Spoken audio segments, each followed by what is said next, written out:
The chair across from Oprah's studio was quiet. Cameras were ready. Lights were soft. The audience sat still, their eyes fixed on the two empty chairs on the stage. One of those chairs had been Oprah's for years, known for deep talks, hard questions, and moments that made people cry or laugh or remember who they really were. Today, the other chair was reserved for Keanu Reeves. It wasn't just another interview. This one had weight. The posters called it a conversation about life, loss, and what really matters. People online had already been guessing what he might say. Some thought it would be about a new movie. Others hoped he'd open up about his quiet past. But no one was prepared for what would actually happen. The backstage curtain moved. Oprah walked out first, calm and smiling, as always. The audience clapped politely. She waved, then sat down, crossing her legs gently. Then the stage manager gave a small nod. Keanu Reeves walked out. He wore a simple black shirt, jeans and boots, nothing fancy, no makeup, no entourage, just Keanu, with his head slightly bowed, his hands tucked in his pockets. He walked like someone carrying something invisible, something heavy. When he reached the chair, he looked at Oprah and gave a small, quiet smile. She returned it and said softly, "Thank you for being here." He sat down and nodded. "Thank you for having me." The first few minutes were soft. Oprah asked about his recent film, his work with children's hospitals, his quiet donations that most people never heard about. He spoke kindly, but briefly, like someone who didn't like to speak too much about himself. Then Oprah leaned in just a little. "Keanu," she said, "you've been called the most humble man in Hollywood. But what people don't always see is the pain behind your kindness. Would you mind sharing where that quiet strength comes from?" For a moment, Keanu looked down. His hands rubbed together slowly, and then he looked up with eyes that seemed far away. "I think," he began, "a lot of people know me as the quiet guy, the simple guy, but they don't really know why." The room grew still. "When I was young," he said, "I lost people I loved. My dad left. My best friend died. The woman I loved, she didn't make it either." Oprah's expression changed, softer now. "You don't have to share what you're not ready to," she said gently. Keanu shook his head. "No, I want to, because for a long time, I thought being silent was strength, but I've learned that sometimes telling the truth is braver." The audience leaned in without moving. "I remember one night," he said slowly. "I sat alone in my apartment. No lights, no sound, just me and the memories. I thought, maybe this is it. Maybe this is all life has for me." Oprah nodded, her voice barely above a whisper. "What stopped you from giving up?" Keanu took a deep breath. "A letter." Now people sat up straighter. Oprah blinked. "A letter?" "Yeah," he said. "It was left under my door. No name, no return address, just a folded piece of paper." He paused again. It said, "You smiled at me when I wanted to disappear. I never forgot. You're the reason I'm still here." Oprah's eyes watered slightly. "I didn't even know who wrote it," he continued, "but it changed something in me, made me realize we never know how we touch other people, even with something small." He looked around the room. "I think that's what keeps me going." The room was quiet, too quiet, not even a cough or a shuffle of feet.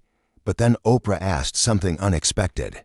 "Do you ever feel like people only love you because you're broken?" Keanu didn't answer right away. His jaw clenched slightly. He looked down at his hands. "Sometimes," he said finally, "sometimes I wonder if people are only kind to me because they think I've suffered enough, like they owe me sympathy." Oprah looked at him carefully. "And how does that make you feel?" He gave a faint smile, but it wasn't a happy one. "Lonely." That word hung in the air like smoke. "I try to be kind," he said, "not because I want anything back, just because I know what it's like to feel unseen, forgotten, like you don't matter." Then Oprah leaned forward. "What would you say to someone watching right now? Someone who feels like that?" Keanu looked straight into the camera for the first time. His voice was steady. "You matter. Even if nobody tells you, even if nobody sees it right now, you're still here. And that means something." Some people in the audience were crying. Quietly. Then Oprah asked one final question before the break. "Is there anything you've never said publicly before? Something you've always wanted to share, but couldn't. Keanu hesitated. His fingers trembled slightly. Yes, he said. Oprah nodded. Would you like to share it now? He stood up slowly. His face looked calm, but there was a flicker of something raw underneath. He walked to the edge of the stage. The camera tried to follow, but Keanu turned his back, and in a voice almost too quiet to hear, he said, "Sometimes love isn't enough to save the people we care about, but we can still live in a way that honors them." Then he wiped his eyes, turned, and walked off stage. The room was frozen. Oprah didn't speak. The cameras didn't cut. No one clapped, because they all knew something real had just happened. And the interview wasn't over. Not even close. Asterisk behind the curtained camera feed cut to black after Keanu walked off stage. Inside the studio, people looked around, unsure of what to do. The producers whispered into headsets. Crew members held still, waiting for Oprah's signal. But Oprah didn't move. She sat in her chair, her hands folded, her face calm but deeply thoughtful. The audience was silent. No one dared to speak first. Finally, Oprah looked into the camera and said, "We're going to take a short break. We'll be right back." But backstage, there was no break. Keanu was standing in the hallway near the dressing rooms, his hand resting on the wall. His head was bowed, and his breathing was uneven. A production assistant approached carefully, holding a bottle of water. "Mr. Reeves, are you okay?" Keanu didn't look up right away. When he finally did, his eyes were glassy. "I'm fine," he said quietly. "Just needed a moment." He took the water, thanked her, then sat on a bench nearby. He didn't speak to anyone, didn't check his phone, just sat in the quiet. Minutes passed. Then Oprah came out from the stage. She walked over slowly, gently, and sat beside him. "I'm sorry if I pushed too hard," she said. "That wasn't my intention." Keanu shook his head. "You didn't push. You just opened a door I keep locked." Oprah placed a hand over her heart. "I understand that." He finally looked at her. "I wasn't going to cry. I didn't want to. But something about the way you asked that last question, it made me think of her." Oprah nodded. "Jennifer." Keanu nodded back. He took a deep breath and said, "No one ever really asks me about her. It's always about the movies or the money or the mystery of me being so quiet. But Jennifer, she was the one who knew the real me, the part that doesn't belong on magazine covers." Oprah waited, letting the silence hold space for him. We're going to have a baby," he whispered. "We picked a name, bought clothes, decorated a little room in the apartment." His voice cracked, but then nothing went the way it was supposed to.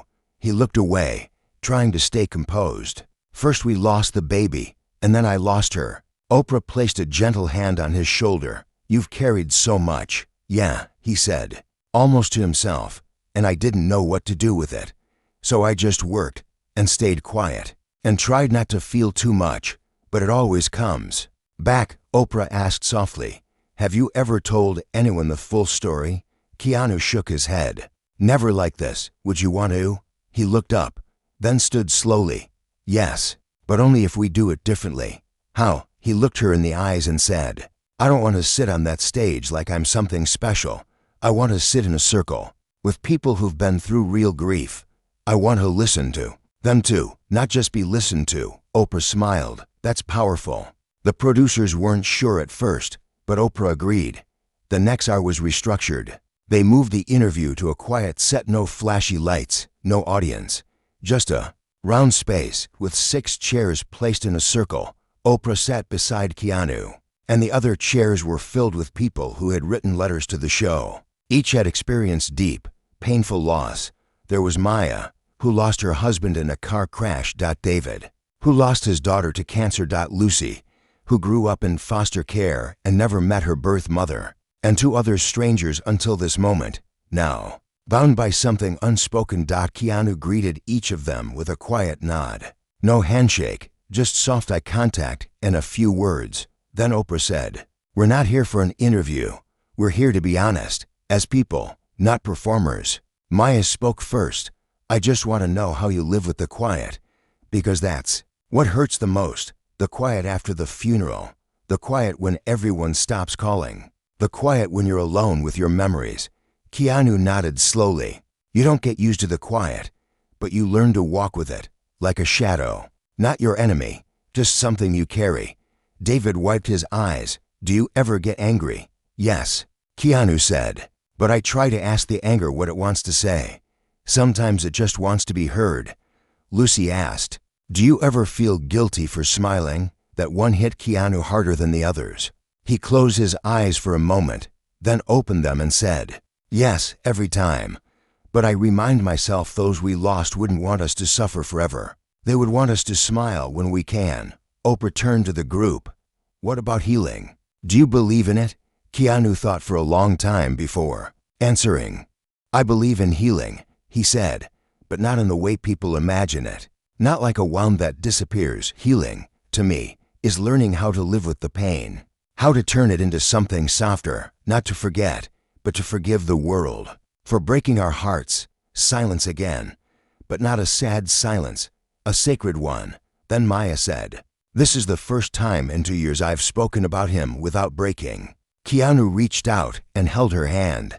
Then maybe this was meant to happen. The cameras rolled, but they weren't the focus anymore. The room felt like a heartbeat, like breath, like truth. After the circle ended, Keanu stayed behind. He hugged each person, no words, just presence. Oprah watched from a distance, her eyes full. When he finally walked out of the studio that night, the stars were just starting to show. He didn't say much, but one producer overheard him whisper to himself, maybe tonight, I can sleep a little better. The letter that never came. 3 days passed after the interview aired. It spread across the internet quietly at first. No shouting, no bold headlines, just people sharing clips of Keanu's words. People who had lost loved ones. People who had never spoken about their pain. Strangers in different corners of the world were posting. This made me cry in the best way, and I finally feel understood. But while the world watched, Keanu stayed quiet. He didn't check his phone. He didn't respond to interviews. He didn't go online. Instead, he sat in his apartment with the windows open, the breeze soft on his face, a cup of cold tea on the table beside him. On the floor in front of him was a small wooden box, worn edges, locked for years, untouched. Until now, he leaned forward and opened it slowly. Inside were letters, old photographs, ticket stubs, a tiny blue hat that was never worn. He held it in his hands, pressing the fabric to his face. It smelled like time, like memory, like heartbreak. There was one envelope at the bottom of the box. No stamp, no writing. Just sealed. He hesitated before opening it. Inside, he found a folded note. It was written in soft handwriting, careful and full of love. It was from Jennifer, the woman he had lost. She had written it before the baby's due date, weeks before the accident. He hadn't known it existed. Maybe she meant to surprise him. Maybe she never got the chance to give it. His hands shook as he read the words. If anything happens, I want you to know that I saw you. The real you. The man who listens more. Then he speaks. The man who holds pain quietly, not to hide it, but to protect others. You are stronger than you know, and one day, you'll save someone else, just by being who you are. A tear dropped on the page. He folded the letter again and held it to his chest. In that moment, the pain didn't disappear, but it changed. It softened, not gone but gentler. Later that day, he called Oprah. I need to do one more thing, he said. What is it? She asked. I want to go back, he said, but not to the studio, to the people. The ones who wrote letters but didn't get invited, the ones who still feel unseen. Oprah paused, then said, I'll make the calls. And she did. Within a week, Keanu was on a quiet road trip across the country. No cameras, no press. Just a list of names and towns. People who had written to the show after the first interview aired. People who said things like, I never got to say goodbye, or I wish someone like Keanu would sit with me, just once. So I didn't feel so alone. His first stop was in a small town in Kansas. A woman named Claire lived there. Her son had died in a hiking accident. She hadn't left her house in 6 months. When Keanu knocked on her door, she opened it slowly. Confused, Hi, he said. You wrote a letter. Her hand flew to her mouth. Is this real? He nodded.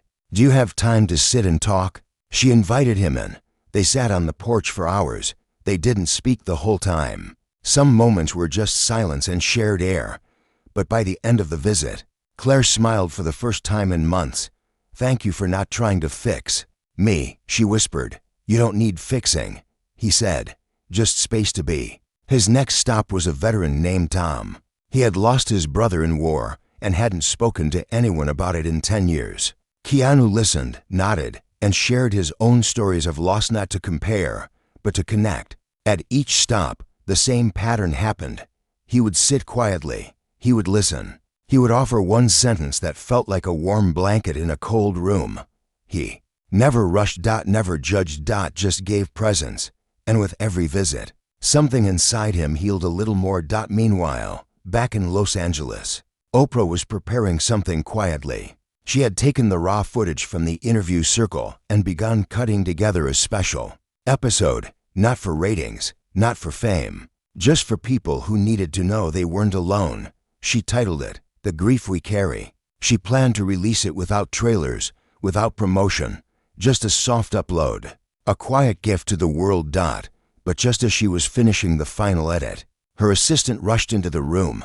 "You need to see this," she said, holding a laptop. A video had surfaced. Someone in Kansas had secretly filmed Keanu on the porch with Claire. The clip showed no faces, just two people sitting in quiet stillness, side by side, not speaking. The caption read, "This is how you show up for someone who's grieving." It had already reached over 2 million views in 12 hours. Oprah sighed. "He didn't want attention, I know," her assistant said, "but the world saw something true, and people are responding."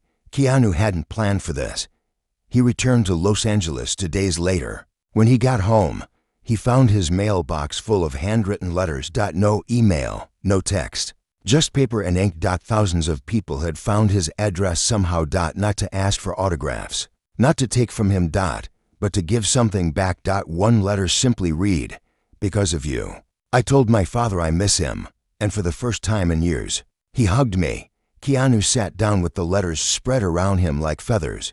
He didn't speak, didn't move for a long time. Finally, he whispered, "Maybe Jennifer was right." Then he opened the window and let the night breeze carry the silence away. The voice in the hallway. Keanu Reeves stood at the edge of his quiet apartment. Letters all around him.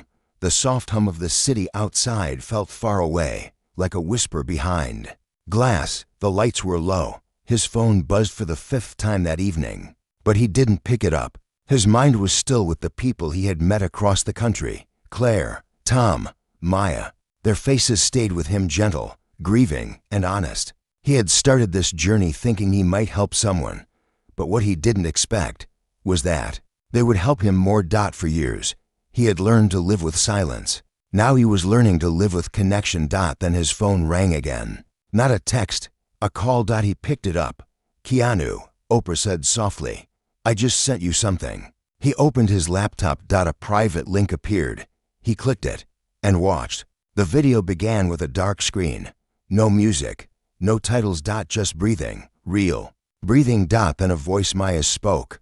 "I thought I would always cry when I said his name, but now I think of his smile first." Then Tom's voice. "I forgot what it felt like to be heard." He didn't say much, but he didn't need to. Then Lucy. "I never met my mother, but I met people who gave me the love I was missing." Sometimes family is not who you're born to, it's who sits beside you in your worst hour. The video cut to a simple clip of Keanu sitting in silence, nodding, hand on his chest. Oprah's voice came in last. "We carry grief not to drown in it, but to learn how to breathe differently." The video ended with one line on the screen. "Healing begins when we sit together." Keanu's eyes watered. Not from pain. But from something deeper. Recognition. He closed the laptop and whispered, "It's time." He called Oprah again. "I want to speak," he said. "Where?" she asked. "Not a stage, not a studio. A hospital, a hospital." She paused. "Why there?" "Because grief doesn't just happen after death. It happens in waiting rooms, in diagnosis rooms, in places where people sit alone." Within a week, it was arranged. A quiet hospital in Chicago had agreed to host the event. No audience, no flashing lights, Just Keanu, Oprah, and anyone in the building who wanted to come. Nurses, patients, janitors, security staff, anyone with a story. The night before the visit, Keanu didn't sleep. He walked the hotel halls, soft steps echoing in the carpeted corridor. He stopped by a window and looked out at the city lights. And then he heard it, a voice in the hallway, a child's voice. Is that him? Keanu turned. A little girl stood holding a nurse's hand, maybe 8 years old, bald head, hospital gown. She stared at him. You're the guy from the video, she said, eyes wide. Keanu smiled gently. Yeah, that's me. She walked up to him, no fear in her step. You talked about sad things, she said. Yes, he replied. Because sometimes sad things are real, she nodded. I like that. He crouched down. What's your name? Emily. Hi, Emily. She looked at him carefully. My mom cries when she thinks I'm sleeping. Keanu's eyes softened. I know what that's like. Can you tell her it's okay? Emily asked. He blinked. You want me to talk to her? Emily nodded. So the next morning, before the hospital event, Keanu found Emily's mother in the pediatric ward. She was sitting alone by the window, staring at a photograph in her lap. Keanu approached gently. Hi, I'm Keanu. She looked up, startled. Then tears filled her eyes. My daughter told me you would come, she whispered. He sat beside her, and for a long time, they didn't speak. Then he said, she told me you cry when she sleeps. The mother covered her face. It's okay to cry, he said. It doesn't mean you're weak. It means you love her more than words. She looked at him. I don't know how to let go of the fear. Keanu nodded. You don't have to let go of fear. Just don't let it stop you from loving her every second you still have. She cried then. Not the loud kind, the quiet, shaking kind. He stayed with her. And when he left that room, something in him had shifted again. At noon, the hospital event began. Chairs were set up in a small circle in the cafeteria. Nurses came in first, then doctors, then patients in wheelchairs and children holding stuffed animals. Keanu stood in the center. Oprah joined him. No cameras. Just people. Keanu spoke softly. We are all carrying something, fear, sadness, guilt, memories, and for a long time, I thought carrying it alone was strength, but I was wrong. He looked at the people. Strength is saying, I'm still here. Strength is sharing the weight with someone else. Oprah added, this is a space for your stories. 2, we're here to listen. And one by one, people spoke. A nurse who lost her sister to cancer. A father who hadn't spoken to his son in 6 years. A teenage boy whose best friend had taken his own life. And with every word, something amazing happened. The air grew lighter, not because the pain disappeared, but because it was shared. Keanu didn't speak again for a long time. He just sat and listened. At the end, a young doctor stood and said, this was the first time in my career I felt like my emotions weren't weakness. Keanu walked over and hugged him. And that moment became the heartbeat of everything he was trying to build. Later, as he stepped outside into the evening air, a small group of hospital staff followed him. One of them, a janitor named Rob, said, you gave us something more than words today. Keanu turned and smiled. I just showed up, he said. You're the ones who opened the door. He looked up at the sky. And for the first time in years, he felt peace. The chair left empty. Days passed after the hospital visit, but the feeling stayed with Keanu like a soft echo. Not loud, not overwhelming, just always there. He had spoken to strangers, sat in their pain, and helped carry it for a little while. And somehow, by doing that, his own sorrow had grown quieter. Not gone, just quieter. He returned to Los Angeles with a clearer heart. But when he entered his apartment, it felt different. Not because anything had changed, but because he had. He took off his shoes, walked to the living room, and stood in front of the same wooden chair he always sat in, the one he had read letters from, the one he had cried in, the one he had used as a place to disappear when things got too heavy. But this time, he didn't sit in it. He walked past it, because now, he didn't need to hide. That night, he sat at his desk and began writing. Not a movie script, not a journal entry, but a letter, his first public letter. He wrote slowly, choosing each word with care, not trying to sound wise or deep, just honest. The letter read, "To anyone who feels alone, I know that feeling. I've lived with it more than I like to admit. Some nights, it felt like silence was my only friend. But silence doesn't heal. Connection does. Not noise, not applause, real connection. Someone who sees you and stays. You don't have to be famous to matter. You don't have to be strong all the time. It's okay to feel broken. It's okay to rest. But please don't disappear. The world needs you, even if it doesn't say it loud enough." With quiet respect, Keanu he sent the letter to Oprah that same night. She read it aloud on her podcast the next morning. Millions of people listened. And the next thing that happened was something no one expected, not even Keanu. Letters started arriving again. But this time, they weren't only stories of grief, they were stories of survival. One girl wrote, "I was going to end it all. Then I heard your words. Now I'm holding on." A man said, "I forgave my father after 20 years. Your video made me see how short life is." A nurse from Romania wrote, "I sat beside a dying patient last night. I played your interview." She smiled. Keanu read them slowly, one by one. But one letter changed everything. It came in a small white envelope, handwritten with uneven edges. It wasn't from a fan. It wasn't from a stranger. It was from someone he hadn't spoken to in over 15 years. His sister. They had grown distant, not from anger, but from space, from time, from two lives walking in separate directions. She had her struggles. He had his. They had learned to survive in different ways. Her letter said, "I saw you on TV. I cried. Not because I was sad, but because I remembered the brother I used to laugh with. I miss that. I miss you. Can we talk again? Not about the past, just as siblings." Keanu held the letter to his chest. He didn't cry this time.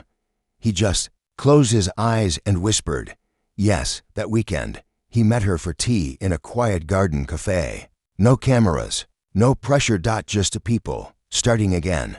They laughed. Not loud. Not wild. But real. And something inside him began to heal that no public interview ever could. Meanwhile, Oprah had been planning something quietly. Something personal. She invited Keanu to one final sit-down. Just the two of them. No audience. No scripts. Only one question. "What have you learned since you walked off my stage that day?" Keanu thought deeply before answering.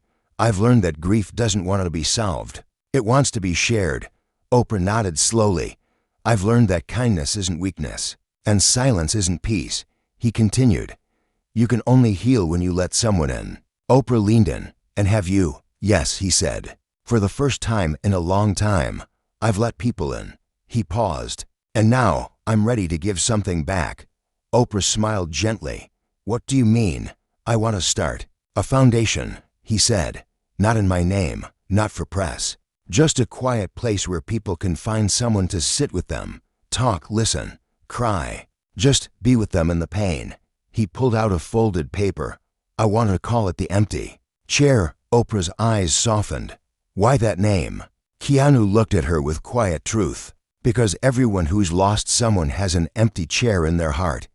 And sometimes, we just need someone to sit beside it with us." The foundation launched 3 months later. No big ads. Just a small website. And a promise. You won't have to grieve alone. Hundreds of volunteers signed up. Counselors, retired nurses, veterans. People who had lost and learned how to hold space for others. And slowly, quietly, the world changed.